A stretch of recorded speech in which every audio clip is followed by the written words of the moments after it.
All right, I'll start with a congratulations to Andy, our coaching staff, the players on a tremendous performance tonight. Obviously, one of the storylines of this evening was the adversity that we overcame.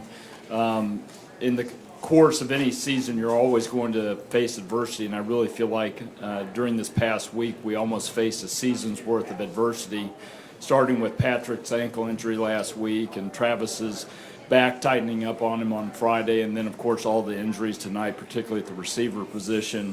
But Andy and the guys did a tremendous job, and were able to overcome it and get it done. I also want to mention the fans tonight.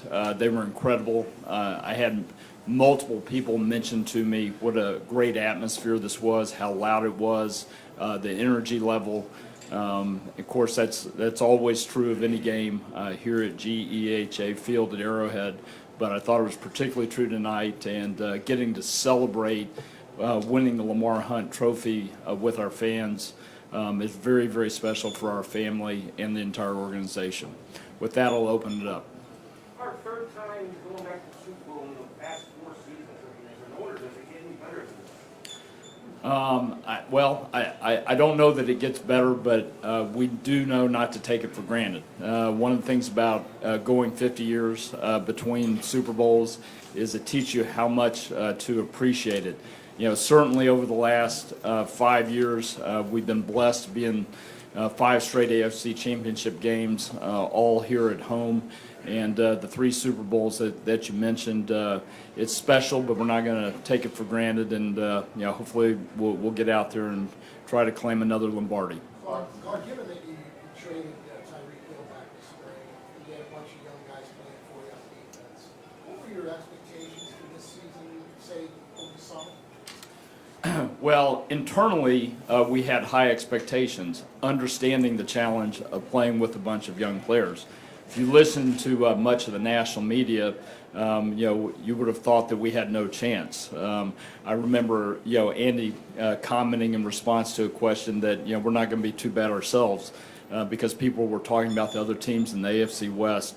Obviously, really the credit goes to Andy and the coaching staff for getting those young players ready to play. And, of course, tonight we had numerous young players step up, some who haven't played very much over the course of the season. They had an opportunity tonight, and they really shined. Just having seen Patrick as much as you have over these last few years, does this game stand on its own in some way for what he had to do that? And I wonder also if you thought of the run that kind of, in the crucible there was pretty critical.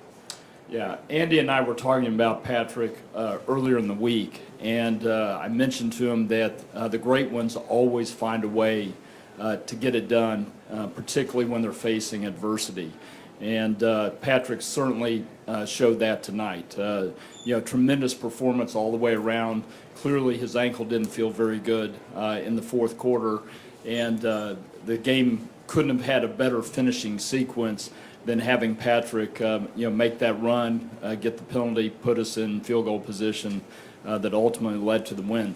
Watching the play, I was like, well, Superman put his cape on and got it done for us. And, just tremendous performance all the way around by Patrick. Jared. Clark, this game almost was played in Atlanta, and there's been a lot of conversation about perhaps the NFL will take the conference championships to neutral sites. I know you got to be a little biased about it, but that being said, what are your thoughts on that possibility? Yeah, well, we were certainly ready to play the game at a neutral site if that's the way it turned out. We understood the unusual sequence at the end of the season in terms of the Buffalo-Cincy game not being able to be completed. I think Andy said it best that we'd be happy to play the game in the McDonald's parking lot, and that was true. Andy's teams are just as good on the road typically as they are at home. So it wasn't something that we shied away from. On the other hand, we were very excited to get to play in front of our great fans. One of the things that I've learned over the last 5 years is how special these championship games are when you get to play them at home and you get to celebrate with your fans. And I know that my dad was a proponent at times of taking the AFC and NFC championship games to neutral sites. But I think based on our experience, I think it's best to give the team that earns that right the chance to play the game at home. All right, thank you.